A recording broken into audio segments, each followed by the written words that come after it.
SE Horror ভূমিকা ভৌগোলিকভাবে বাংলাদেশের নিকটতম প্রতিবেশী দেশ ভারত, তাই স্বাভাবিকভাবেই বাংলাদেশের বৈদেশিক নীতির একটি গুরুত্বপূর্ণ বিষয় হচ্ছে ভারত-বাংলাদেশ সম্পর্ক। ১৯৭১ সালে বাংলাদেশ সৃষ্টির পর থেকে ভারতের সাথে বাংলাদেশের গভীর সম্পর্ক গড়ে ওঠে। দুটি দেশের মধ্যে যে রাজনৈতিক ও সাংস্কৃতিক মিল রয়েছে সেটিই মূলত এই সম্পর্কের ভিত্তি হিসেবে কাজ করেছে। ভারত-বাংলাদেশ সম্পর্ক প্রতিবেশী হিসেবে ভারত-বাংলাদেশ পরস্পর একে অপরকে সর্বদা সহযোগিতা করে থাকে, যার ফলে উভয়ের মাঝেই সম্পর্ক গড়ে ওঠে। তবে সম্পর্কের ভালো ও খারাপ উভয় দিকই রয়েছে। নিম্নে সেই বিষয় সম্পর্কে আলোকপাত করা হল। সম্পর্কের ভালো দিক। স্বাধীনতা যুদ্ধের সময় হতে আজ পর্যন্ত ভারতের সাথে বাংলাদেশের খুব ভালো সম্পর্ক গড়ে উঠেছে। সম্পর্কের এই ভালো দিকগুলো হল: স্বাধীনতা যুদ্ধ ১৯৭১ সালে স্বাধীনতা যুদ্ধের মাধ্যমে পৃথিবীর মানচিত্রে বাংলাদেশ নামক একটা নতুন ভূখণ্ডের সৃষ্টি হয়, যেখানে ভারত অত্যন্ত গুরুত্বপূর্ণ ভূমিকা পালন করেছিল। ভারতের সহযোগিতা ছাড়া এত অল্প সময়ের মধ্যে বাংলাদেশের স্বাধীনতা সম্ভবপর ছিল না। সে সময় বাংলাদেশের লক্ষ লক্ষ মানুষ ভারতে আশ্রয় নিয়েছিল। তারা অসংখ্য বাঙালি যুবককে প্রশিক্ষণের মাধ্যমে দক্ষ যোদ্ধা হিসেবে গড়ে তোলে। শুধু তাই নয়, ভারতীয় সেনাবাহিনী এবং বাংলাদেশের মুক্তিবাহিনী মিলে গঠন করেছিল যৌথ বাহিনী। এর ফলেই মাত্র ৯ মাসের মধ্যে বাংলাদেশ স্বাধীনতা অর্জন করতে সমর্থ হয়। তাছাড়া স্বাধীনতার প্রথম স্বীকৃতিটাও আসে ভারতের কাছ থেকে। বাণিজ্য ভারতের সাথে বাংলাদেশের ব্যাপক বাণিজ্যিক সম্পর্ক রয়েছে। নিত্য প্রয়োজনীয় দ্রব্যসহ বিভিন্ন দ্রব্যাদি ভারত থেকে এ দেশে আমদানি করা হয়। আবার বাংলাদেশ থেকেও বিভিন্ন জিনিস ভারতে রপ্তানি করা হয়, যার ফলে দুদেশের মধ্যে বাণিজ্যিক দিক দিয়ে একটা মধুর সম্পর্ক স্থাপিত হয়েছে। পাশাপাশি বিভিন্ন সময় বাণিজ্যিক চুক্তিও সম্পাদিত হয়েছে, যা দুটি দেশের অর্থব্যবস্থাকে অনেকখানি প্রভাবিত করছে।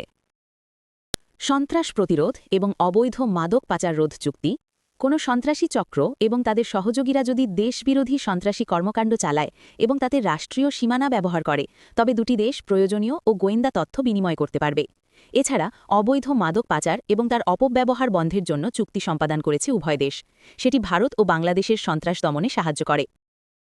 ঋণ সহায়তা চুক্তি কোনো দেশের অর্থনৈতিক সমৃদ্ধির জন্য প্রতিবেশী বা অন্য কোনো দেশের ঋণ সহায়তা দরকার। সেটি বাংলাদেশ ও ভারতের মধ্যে বিদ্যমান রয়েছে। সম্প্রতি তথা ২০১০ সালের ৭ আগস্ট ভারত বাংলাদেশের মধ্যে ৭,০০০ কোটি টাকার ঋণ চুক্তি স্বাক্ষরিত হয়, যার সঠিক বিনিয়োগে দেশের অর্থনীতি চাঙ্গা হতে পারে। যোগাযোগ ব্যবস্থা ভারতের সাথে বাংলাদেশের যোগাযোগ ব্যবস্থা উন্নয়নের জন্য বিভিন্ন চুক্তি সম্পাদিত হয়েছে। দুদেশের মধ্যে বিমান যোগাযোগ ছাড়াও রেল ও সড়ক যোগাযোগ চালু হয়েছে, যার মাধ্যমে পণ্য পরিবহন ও যাত্রীবহনের সুবিধা পাওয়া যাচ্ছে। বিদ্যুৎ সুবিধা বিদ্যুৎ ছাড়া বর্তমান যুগকে কল্পনাই করা যায় না, তাই দেশের অবকাঠামোগত উন্নয়নের জন্য ২০১০ সালের ২৬ জুলাই বাংলাদেশ ও ভারতের মধ্যে ৩৫ বছর মেয়াদী বিদ্যুৎ সঞ্চালন চুক্তি স্বাক্ষরিত হয়।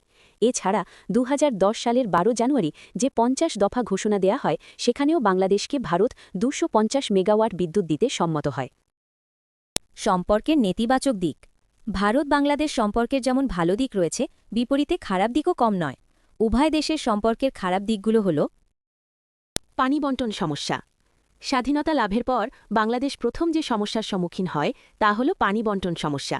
বাংলাদেশের প্রায় সকল নদীর পানির উৎস হচ্ছে ভারত, তাই আমাদের পানির প্রবাহ মূলত ভারতের উপর নির্ভরশীল। আর বাংলাদেশ কৃষিপ্রধান দেশ হওয়ায় পানির প্রয়োজনীয়তা খুব বেশি, কিন্তু ভারত বরাবরই এ প্রয়োজনীয়তাকে আগ্রাহ্য করে এসেছে। ফারাক্কা বাঁধ নির্মাণের ফলে পদ্মার প্রবাহ স্থিমিত হয়ে গেছে। বর্তমানে যে টিপাইমুখ বাঁধ দেওয়ার কথা বলা হচ্ছে, যা কার্যকর হলে বাংলাদেশ ব্যাপক ক্ষতির সম্মুখীন হবে।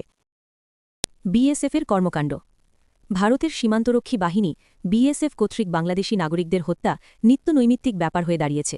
তারা নির্বিচারে বাংলাদেশি নাগরিকদের হত্যা করলেও তার কোনো বিচার হয় না। স্বাধীনতার পর থেকে এ পর্যন্ত শত শত মানুষ সীমান্তে বিএসএফ কর্তৃক নির্মমভাবে হত্যার শিকার হয়, যা দুটি দেশের সম্পর্কের ক্ষেত্রে একটা বড় হুমকি। গ্যাস রপ্তানি ক্ষেত্রে বিতর্ক বাংলাদেশ ভারতের মধ্যকার আরেকটি সমস্যা হচ্ছে গ্যাস রপ্তানির ক্ষেত্রে সমস্যা। রপ্তানি করার মতো যথেষ্ট গ্যাস আমাদের দেশে মজুদ নেই, কিন্তু ভারত গ্যাস রপ্তানি করার জন্য বাংলাদেশকে ব্যাপক চাপ প্রয়োগ করছে, ফলে উভয় দেশের মাঝে সমস্যা নতুন করে রূপ নিচ্ছে। অবাধ বাণিজ্য চুক্তি ভারত এবং বাংলাদেশের দ্বিপাক্ষিক বাণিজ্যের ক্ষেত্রে রয়েছে চরম ভারসাম্যহীনতা। তার উপর আবার প্রতিষ্ঠা করা হচ্ছে অবাধ বাণিজ্য চুক্তি।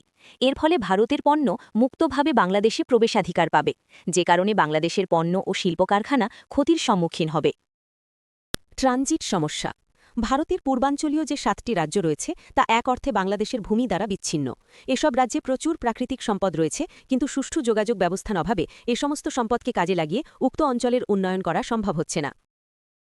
ফলে সহজ যোগাযোগ প্রতিষ্ঠার জন্য ভারত বাংলাদেশের ওপর দিয়ে 7টি রাজ্যে যাওয়ার ট্রানজিট দাবি করছে। অন্যদিকে বাংলাদেশও ভৌগোলিক অখণ্ডতা ও আভ্যন্তরীণ নিরাপত্তার কথা চিন্তা করে এটিকে সমর্থন দিতে পারছে না। ফলে উভয় দেশের মধ্যে টানাপোড়েন সৃষ্টি হয়েছে। অন্যান্য সমস্যা।